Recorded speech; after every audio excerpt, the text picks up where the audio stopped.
Ukraine में जारी जंग थमती हुई नहीं दिख रही। युद्ध विराम का ऐलान तो हुआ, लेकिन बंदूकें शांत नहीं हुई। और अब जब 30 घंटे ही शांति नहीं रही, तो परमानेंट शांति की बात ही संभव नहीं। जेलेंस्की तो अपनी ताकत और बढ़ाने पर फोकस कर रहे हैं। जर्मनी से 98 बिलियन डॉलर की मदद मांग रहे हैं, जिसमें 45 यूरोफाइटर जेट भी शामिल हैं।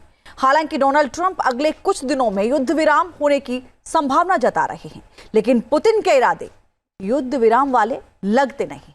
देखिए रिपोर्ट।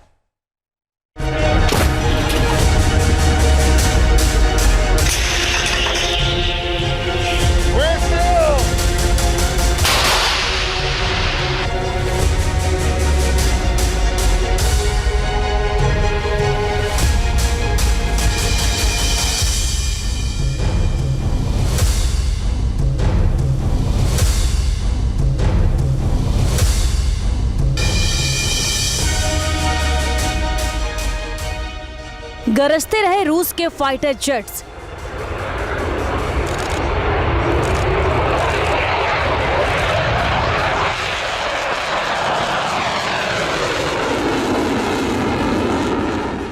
तोपें भी उगलती रही आग।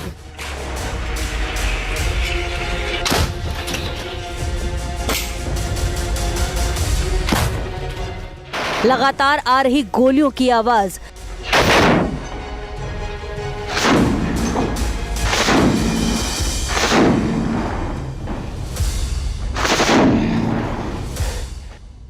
रूस और यूक्रेन के हथियार 30 घंटे भी शांत नहीं रहे। गोलियों की तड़तड़ाहट से आसमान गूंजता रहा, फाइटर जेट्स गरजते रहे। कुछ शांत रहा तो मिसाइलें, जिन्होंने यूक्रेन के किसी शहर पर कोई बड़ा हमला नहीं किया।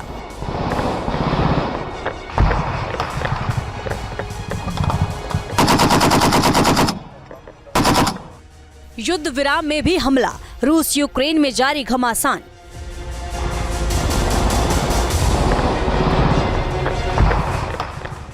यूक्रेन की जंग भयावह हो चुकी है। 30 घंटे का युद्ध विराम हुआ था, लेकिन पुतिन की सेना ने आरोप लगाया कि यूक्रेन ने युद्ध विराम का पालन नहीं किया, जबकि जेलेंस्की ने कहा कि पुतिन की सेना ने युद्ध विराम नहीं माना।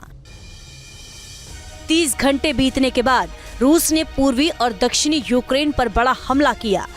यूक्रेन पर ड्रोन से बमबारी की गई, जिसमें 5 लोग घायल हो गए। मायकोलाइव में भी रूस की सेना ने बड़ा हवाई हमला किया।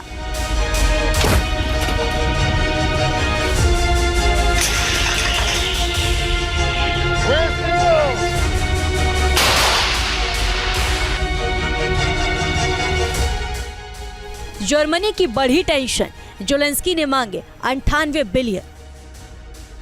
यूक्रेन ने आरोप लगाया कि रूस की तरफ से दोनेस्क के रसद केंद्र प्रोकोवस्क पर हमला किया गया। इस भीषण घमासान के बीच जेलेंस्की के देश ने जर्मनी से भी बड़ी डिमांड कर दी। रूस के हमलों को रोकने में जेलेंस्की लगातार नाकाम साबित हो रहे हैं। यूक्रेन के पास ना तो मिसाइलें बची हैं और ना ही एयर डिफेंस सिस्टम। अब रूस का हर हथियार यूक्रेन में अंदर तक तबाही मचा रहा है।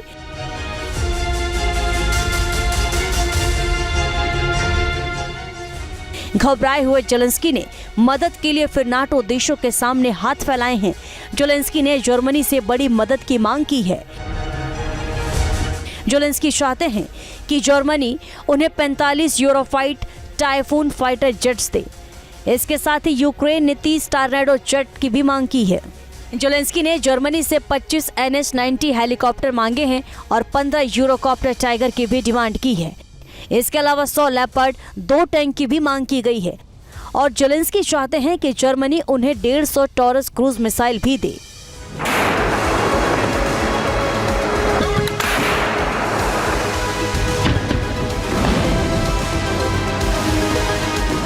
जेलेंस्की ने जर्मनी से 98 बिलियन डॉलर की मदद मांगी है और सीधे जर्मनी के नए बनने वाले चांसलर फ्रेडरिक मर्ज से संपर्क किया है। मर्ज ने 2 दिन पहले ही कहा है कि वो अपने देश की इकोनॉमी को यूरोप में सबसे मजबूत करना चाहते हैं और जर्मनी को यूरोप का भविष्य तय करने वाला देश बनाना चाहते हैं।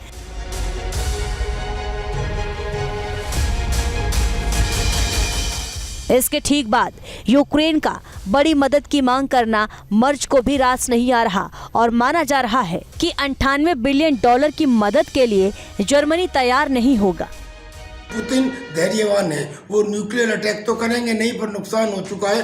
वो चाहते हैं कि हाँ, युद्ध उनकी शर्तों पे ख़त्म कर दिया जाए।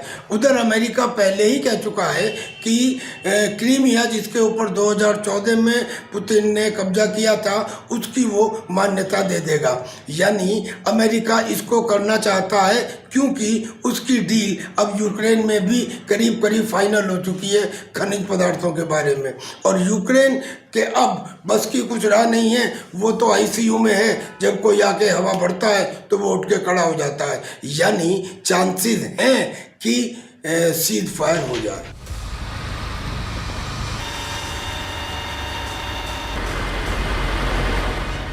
जेलेंस्की तो डरे हुए हैं ही, नाटो देशों को भी रूस से डर लग रहा है। पोलैंड पर खतरा मंडरा रहा है और अब ब्रिटेन ने अपने 6 फाइटर जेट्स पोलैंड के सिक्योरिटी के लिए भेज दिए हैं।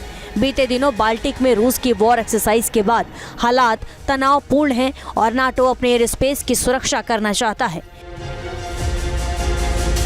क्या रुकने वाला है महायुद्ध? डोनाल्ड ट्रंप ने क्या कह दिया?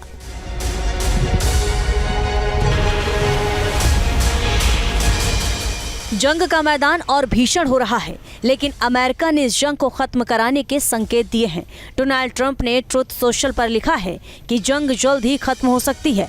ट्रंप का कहना है, उम्मीद है कि रूस और यूक्रेन इस हफ्ते शांति की डील कर लेंगे। इसके बाद दोनों देश अमेरिका से बिजनेस शुरू कर फिर से तरक्की की राह पर बढ़ना शुरू कर सकेंगे। ट्रंप ने जंग खत्म होने की उम्मीद जताई है, लेकिन युद्ध लड़ रहे दोनों देशों की तरफ से ऐसी कोई बात नहीं कही गई है। जंग खत्म होगी या नहीं, इस पर असमंजस बना हुआ है।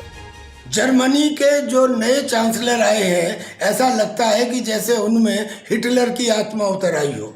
वो ये कहते हैं कि पहला विश्व युद्ध, दूसरा विश्व युद्ध जर्मनी ने शुरू किया। वो कहते हैं कि हम कैपेबल हैं, शक्तिशाली हैं, लिहाजा यूरोप के और देशों को हमारा पार्टनर बनना चाहिए। उन्होंने अपनी फौज को 2 लाख बढ़ा लिया है, अपना डिफेंस बजट जीडीपी का 3.5% कर दिया है और 1 लाख ट्रूप वो कह रहे हैं कि हम पोलैंड में और बाल्टिक देशों के लिए डिप्लॉय करेंगे। उनके इन एक्शन से ऐसा लगता है कि जैसे वो यूक्रेन को 98 मिलियन यूरो का फंड देने वाले हैं और वो यूक्रेन के साथ पूरी ताकत के साथ आगे आएंगे।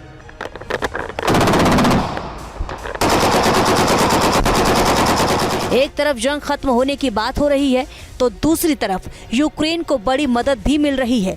इटली भी यूक्रेन को मदद दे रहा है और इटली ने यूक्रेन को स्टॉर्म शैडो मिसाइल दी है। इटली ने इस साल $1.5 बिलियन की मदद देने का ऐलान किया है। सवाल ये है कि जब अमेरिका जंग नहीं चाहता तो नाटो के बाकी देश इस जंग को क्यों बढ़ा रहे हैं? Team news nation.